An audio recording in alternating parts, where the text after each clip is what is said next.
I'm Gary Toushek, co-author of Abused by the New York Yankees. What's going on with Derek Jeter and his underwear lawsuits? Quite a lot, it seems. In fact, it's becoming a fascinating, complicated story. Here's what I've been able to figure out so far.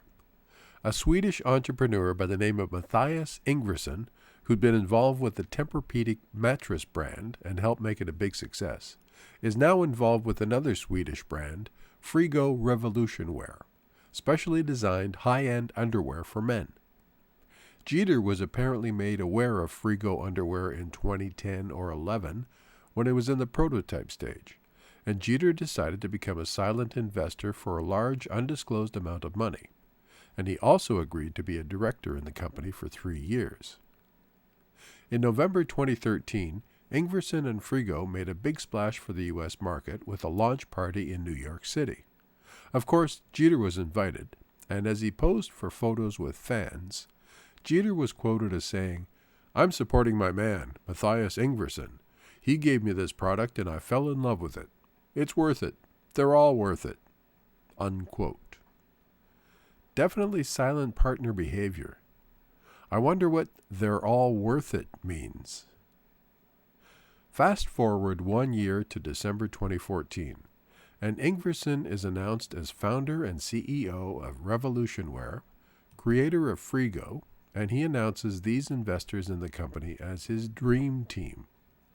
Musicians Curtis 50 Cent Jackson and Timothy Timbaland Mosley, Knicks player Carmelo Anthony, and retired Yankee Derek Jeter. So much for Jeter's silent involvement. Now fast forward 1 year to November 2015, when a lawsuit is filed in Sweden by Frigo against Derek Jeter for some $30 million for fraud, rescission, and breach of contract, including $4.7 million against Jeter personally, alleging that he'd withdrawn from being a director after only 2 years, and had refused to allow his involvement with the company to be made public. Why $30 million? Ingvarsson alleges that Jeter's behavior caused the company to drop that much in value. It gets even stranger. Ingvarsson alleges that Jeter didn't want Curtis Jackson to be a brand ambassador because 50 Cent would make the Frigo brand too urban. In other words, too black culture. Jeter says this is BS because he introduced Jackson to Ingvarsson.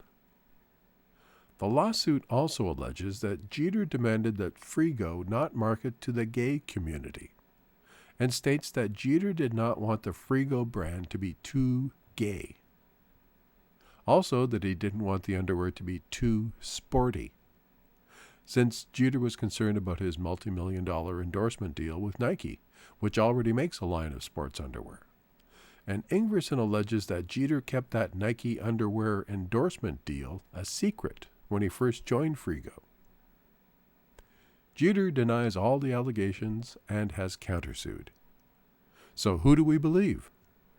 I suppose it's up to the lawyers to argue and the courts to decide. I spent a long time researching this situation online, and there's conflicting information and a lot of hearsay and repetition, with everyone and their parrot adding interpretation and opinions, so it's very confusing and difficult to determine any facts in this case. And of course, since the matter is now before the courts, neither Jeter nor Ingvarsson are talking at the moment. Clearly, Ingvarsson has business experience. Does Jeter? After high school, Jeter was offered a baseball scholarship at the University of Michigan. He accepted and even attended a few classes. Don't know what subjects. But then the Yankees called, and Jeter went to their minor leagues. So that was the end of his formal education. No business training. He has a foundation just like every other professional athlete has. It's essentially a charity for tax purposes. But his sister operates that. His name is on Jeter Publishing, a Simon & Schuster imprint, and there are 3 books all about baseball, all with his name on them. His name's also attached to a frozen food company in Atlanta, where he's a brand development officer. His brands? None that we know of. And he's invested in a few fitness clubs in Manhattan. And he has a website for athletes. But does he have any active, hands-on business experience? Is he capable of due diligence, understanding and analyzing cold hard facts, and making business decisions based on those? Does he understand marketing? Hard to say, but doubtful based on my research. He has attorneys and a sports agent, but what about business advisors? There's no indication. With Frigo, it's obvious that Jeter didn't want to publicly endorse the underwear. He just wanted to be an investor and a director in the company. Yet he endorses several other products and appears in advertising for most of those. Isn't the idea of being an investor that you encourage or take actions that make the company more valuable, more profitable, and get some return on your investment? A lot of things here just don't add up. First, why would you invest in an underwear company, Frigo, because you supposedly like the product but refuse to promote or publicly endorse it, refuse to appear in ads using your celebrity status? Unless you're already involved in endorsing another company, Nike, that makes a line of underwear. But you apparently keep that fact to yourself. You don't disclose it to the second company, Frigo. Bad business decision if it's true. Second, along that same line, why would you tell the people at Frigo that you don't want their line of underwear to be too sporty? Probably because Nike's line of underwear is marketed as sporty. But again, why wouldn't you disclose your reason? Third, why would you tell the people at Frigo that you don't want their line of underwear to be too urban? Why would you not market to the black culture? Besides, Jeter's own heritage is part black. Fourth, why would you tell Frigo that you don't want their line of underwear to be too gay? What does that mean? Is there another secret that Jeter's not disclosing, like being gay himself? Because when you think about it, why would you invest a lot of money in an underwear company, then put restrictions on what it can't do, or who it can't be marketed to?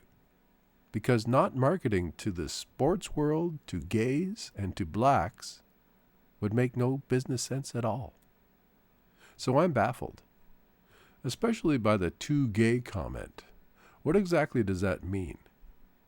For some perspective, I asked my co-author of the tell-all book we wrote about the Yankees, Paul Priori, who happens to be gay.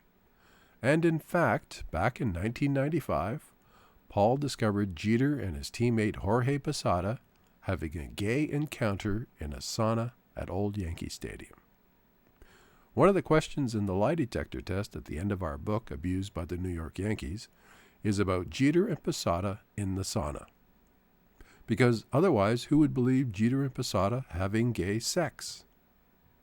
Paul also traveled with the Yankees on the road and helped with players' luggage, and he noted that Jeter and Posada always roomed together at hotels, always with one king-size bed.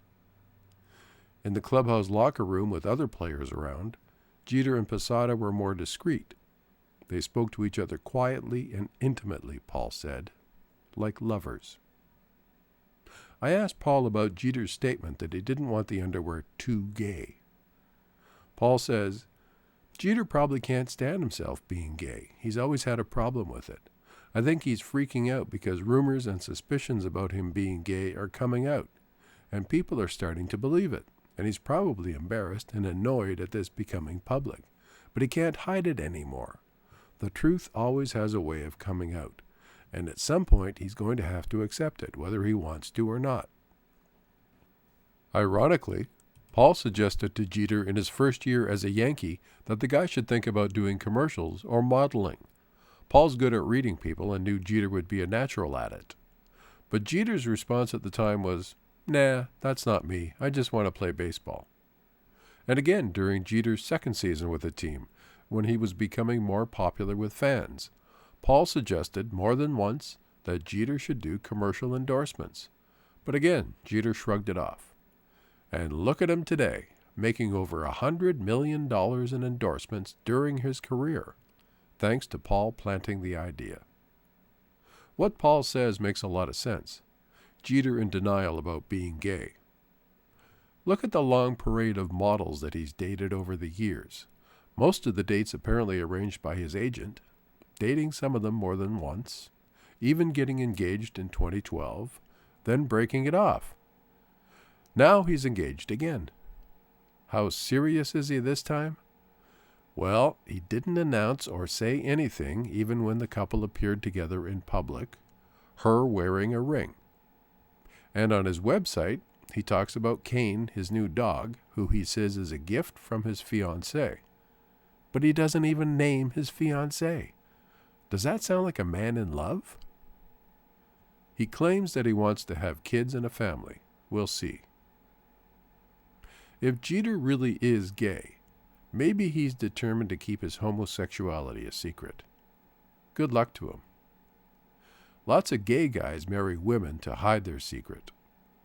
Meanwhile, he's getting grief from the gay community who are sounding off on gay websites about his reluctance to market underwear to gay men.